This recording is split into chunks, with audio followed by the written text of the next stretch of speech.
Well, this is going to be part 2 of the video, the beginning of part 2 at least. So what I need to do, I need to get it to the range tomorrow to test fire it. So I'm going to have to get the rifle in a configuration where I can at least take it to the range. Well, that's pretty much everything minus I'm not going to put this latch in. That'll be the very last thing I do before I turn it over to the customer, because I'm not sure if this is getting painted or not. So just want to get in a condition where I can fire it tomorrow. Check the head spacing and all that. So obviously I'm going to put in the trigger assembly and get the firing pin back into the bolt, and this is all part of this stock assembly, folding stock assembly for the rear end, and obviously put the hardware, the furniture on it, and then muzzle brake and gas tube. So I'll pause it for now and get it in configuration I need to get it in. I just wanted to point out, earlier I made a comment in another video that I thought this was a commercial barrel. It is not a commercial barrel. I just now saw that you have the Bulgarian markings on here. They got the journal markings up there. I don't know if you can see them. The 0, 2, and the 1, those are journal size markings. And then obviously it was numbered to a rifle right there. 2653 it looks like. So this is a military Bulgarian 5.56 barrel. Okay, so I have the trigger assembly, fire control group installed. I also have the folding stock assembly. That spring was a real pain. But basically, it's in the lock position. You depress this button here, I don't know if you can see it, and then you can fold it. It releases that, so you can fold it. It's in the lock position. One thing about a trigger fire control group assembly, you want to check for proper function. You want to make sure that the disconnector is grabbing the top of the hammer here. Point here with my screwdriver.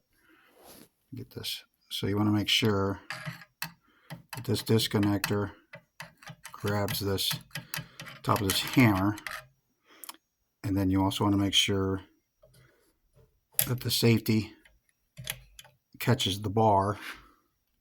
If you can see this bar down here, it's on this trigger. So I'll demonstrate here. So I'll put it in a fire position.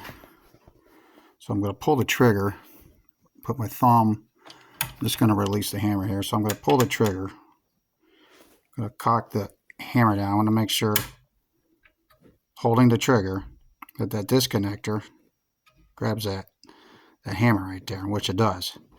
And then when you release the trigger, the disconnector releases the hammer to the trigger at that point. So then we've got the rifle is ready to fire at that point. So now I want to check my safety. Rotate it to the safe position. So the safety bar is a physical block to this trigger right here. So when I pull, and my thumb's grabbing, blocking the monitor there. So when I pull that trigger, the hammer's not going anywhere because it's physically blocked. So when I put it back in the fire position, rotate that down. Now when I release this trigger, and I don't really want to do it because I don't want this hammer to slam in to this center rivet there. I'll just kind of walk it out, I guess. So I'll use my thumb, block it. So when I release that, so now it releases, see? So that's that. Oh, one other thing. If most of these receivers are cut for a single hook trigger, and sometimes you have double hook trigger assemblies. So look at the bottom of your receiver. As you can see, this one's only cut out for a single hook trigger. See,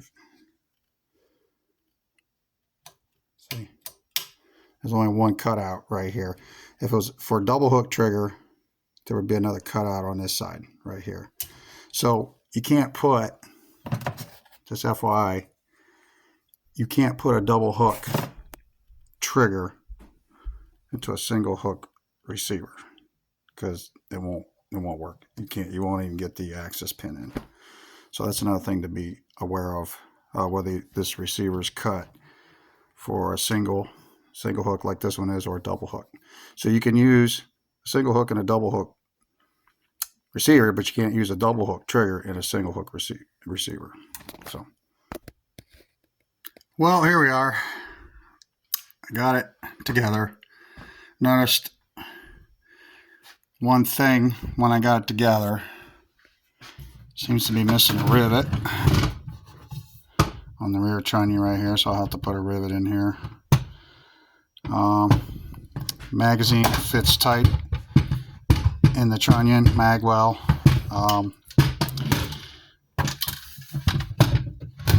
We'll see tomorrow how it feeds, cycles, fires, etc. But we have what appears to be a functioning rifle now. So we'll know more tomorrow when I get it out to the range and see how it functions, if I have to make some minor tweaks to it or not.